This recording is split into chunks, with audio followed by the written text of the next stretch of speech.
I tell you a story that I've grown to know. It happened not too far from here, a long time ago.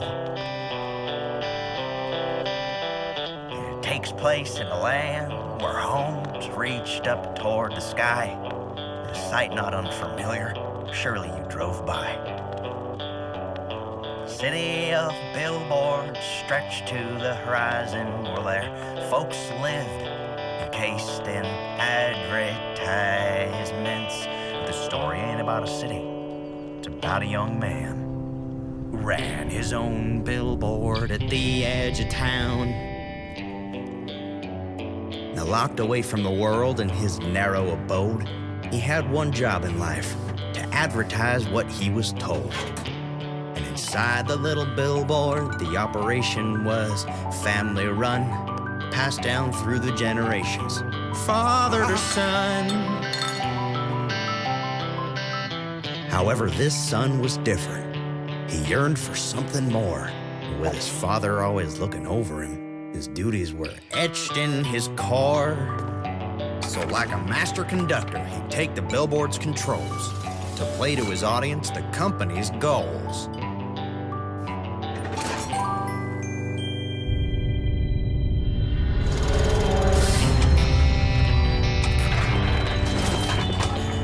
Sweet slogan of Hogan. With surprise, he declared, I'd better find out what's broke before I choke on this smoke.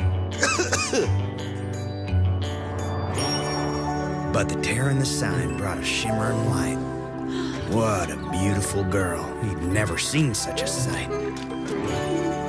In the garden below, a flower she groomed. With her delicate care, his thoughts were consumed. He found in her an immediate love. You know, the kind of cheesy stuff that only poets write of. So he waved and he reached out with all his extension. But high on the billboard, he could not get her attention.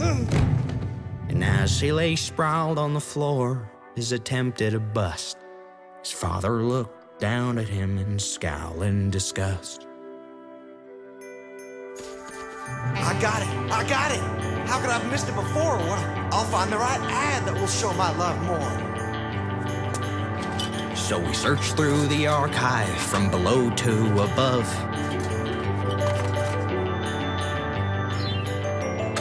His heart skipped a beat as he saw the image of a couple in love. He jumped to the controls and undertaken great care, with only the hope in his heart of how his plan would soon fare. And with the flip of a switch, he let his love letter fly. She looked up from the garden with a glint in her eye. The sign from above caused her soul to stir. She was clothed with a warmth as if the message was tailored just for her.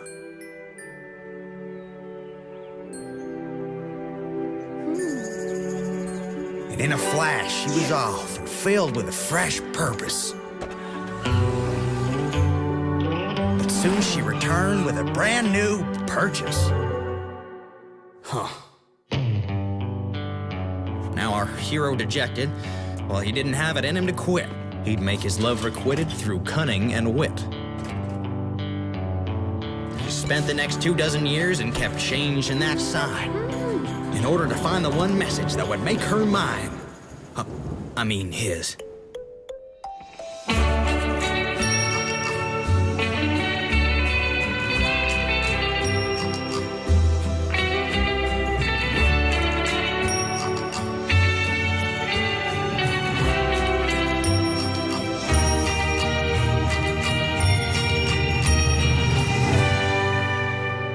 But that day didn't come, and his options grew small.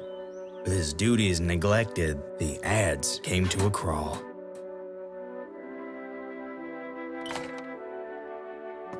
But he still kept on trying to get his love letter told, as the sign withered with him now, dusty and old.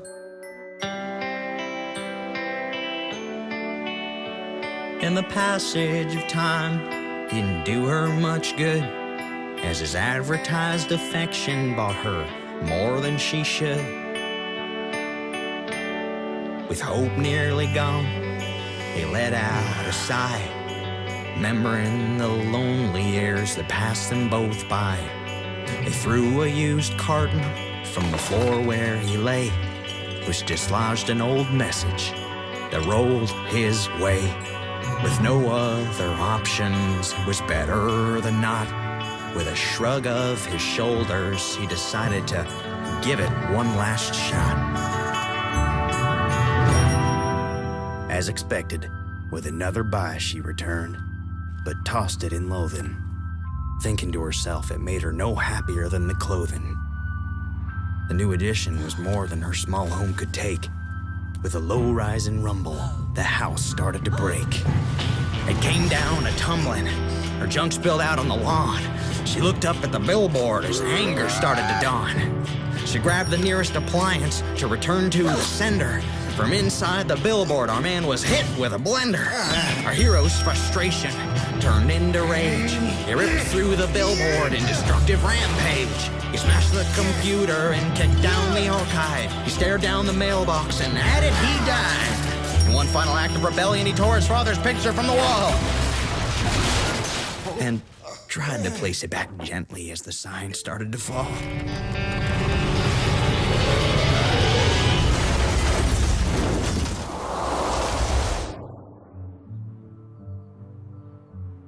But it was too late. The damage was done. His childhood home came down like a ton.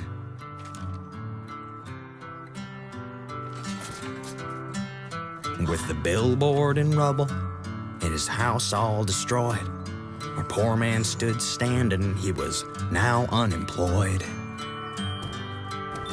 So we walked right up to her, timid as a lamb, and said, "Nothing says I love you like a ham."